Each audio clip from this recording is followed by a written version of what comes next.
Picture this. You're on social media watching some cutie stuff. Then suddenly, a little green fella singing about the states of Mexico appear. Next thing you know, you see her talking about Japan's history, killing superhuman rainbow monsters, and teaching you the Greek ABCs. Oh, what? This green fella is suddenly everywhere, but I might have finally figured out the answer as to why Zundamon is everywhere nowadays. But first, some relevant story time.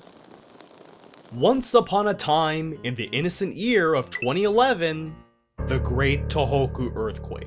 It was Japan's biggest natural disaster in recent memory that fundamentally reshaped how society viewed many things. But it also showed that when people work together to rebuild what was lost, great things will come from it. Two new companies saw an opportunity a few months after the disaster. SSS LLC and AH Software Co. They were given a new mission of creating mascots for companies in the Tohoku region to revitalize tourism.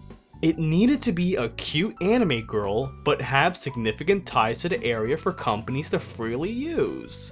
On September 27th, 2012, they released the vocal synthesizer program for Tohoku Zunko.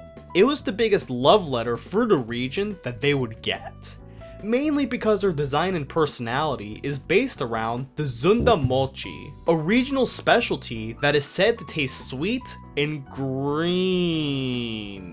Green soybean paste. Now, what does she have to do with Zundamon? Well, in this photo, you're actually looking at Zundamon.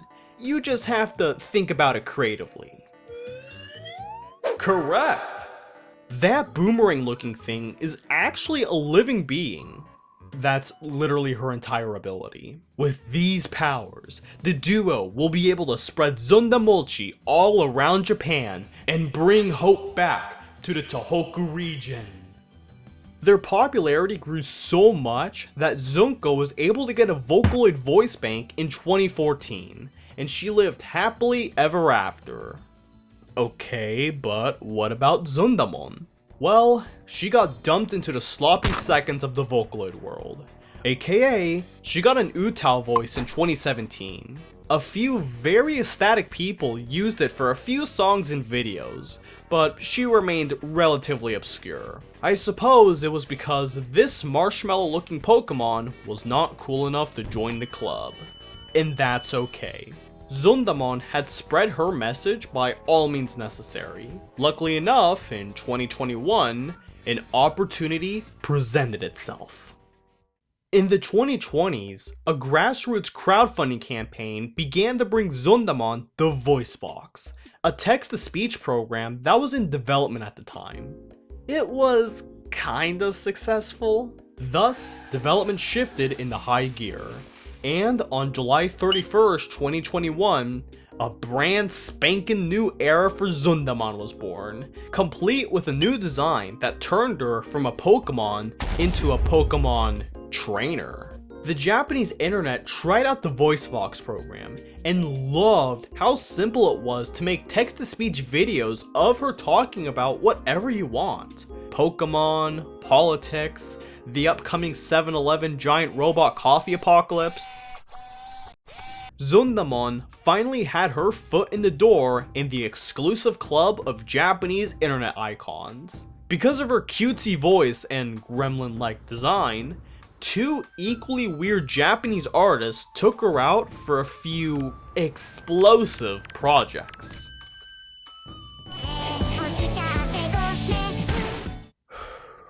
New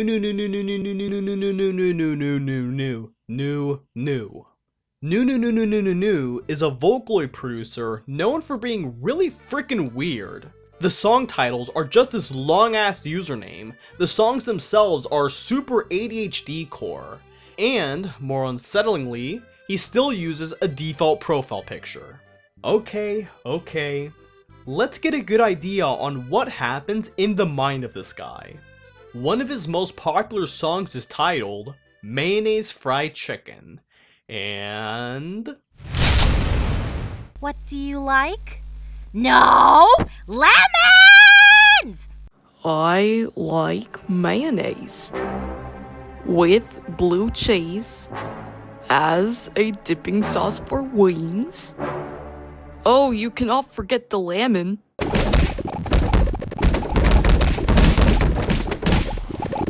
The best way you can think of news songs are like YTP MVs of the olden days of YouTube. Songs that use unconventional instruments and music structure, yet somehow producing a pleasant tone, with a hint of shock humor on the side. This isn't his first song and dance either, as one of New's first achievements as a producer was placing first in the 2022 Spring MB competition on Nico Nico Doga, with a remix of Gocha Gocha Urusei. Who does the thumbnail feature in broad daylight? Oh, it's Zundamon. The reason why he placed first is obvious in retrospect. He's just really weird. If you can't be the best, you might as well be your best self. Especially if you name your songs like Oishii, yummy, kansha, kansha, matta ippai tabetai na, happy smile. However, an unintended side effect of Zundamon clinging onto this guy is that she's now advertised as a bit of a joke character, a Waluigi Doofenshmirtz if you will. She looks like a character from one of those Nick Jr. cartoons that people will put in the war zones, fighting giant robots, and giving viewers seizures.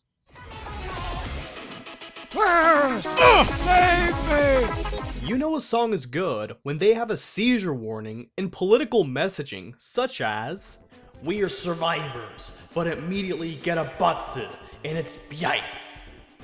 In Japanese, batsu is slang for ecstasy, exactly what it feels like to be on this song. Yababaina is a hyperpop song by Sataban P that focuses on Zundamon, with Miku and Teto on an adventure at their school only to realize that they got a crappy partner in the group project. So, they go on a rage, snorting on batsu, flying around, then killing the Super Alpha Omega Dinosaurus Rex. Then suffering from overdose. I'm tripping bad. Really hooked on it with a glug glug glug glug. Nay. Did you understand a word of what I just said? No? Good. Because this song is supposed to make you feel like you just saw some freaky shit back in 2000 YouTube. Yababaina reminded a lot of people of the old school Vocaloid songs. Many frankly meaningless yet colorful songs about the Vocaloid characters going on freaky adventures, with unforeseen consequences. I think the ultimate meaning of this song is that there isn't one, at least one that my mortal brain can decipher. Maybe it's supposed to emulate the feeling of listening to your favorite song as a kid back when the internet was young, with all the adult references flying over your head and the bright, crude animation sticking in your mind, thus allowing the characters to be in your dreams. This song spread quickly in the Vocaloid community across TikTok and Twitter alike, and by extension, Zundamon. It even has a lost media version to make it more nostalgic.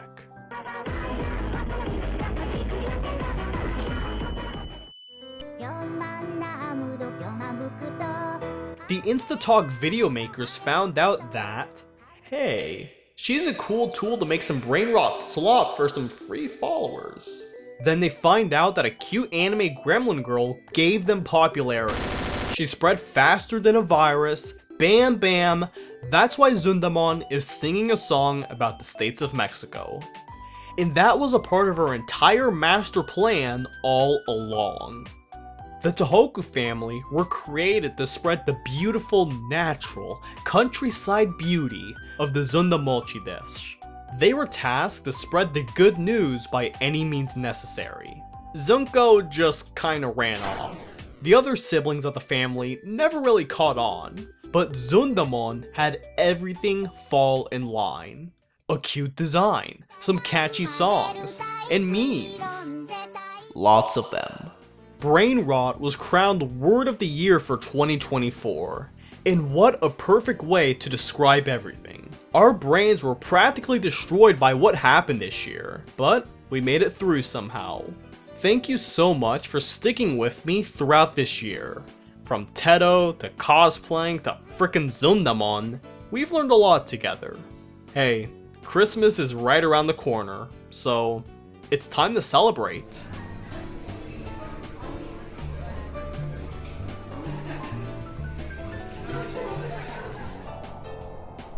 Zun zun zun, cha cha zun zun zun.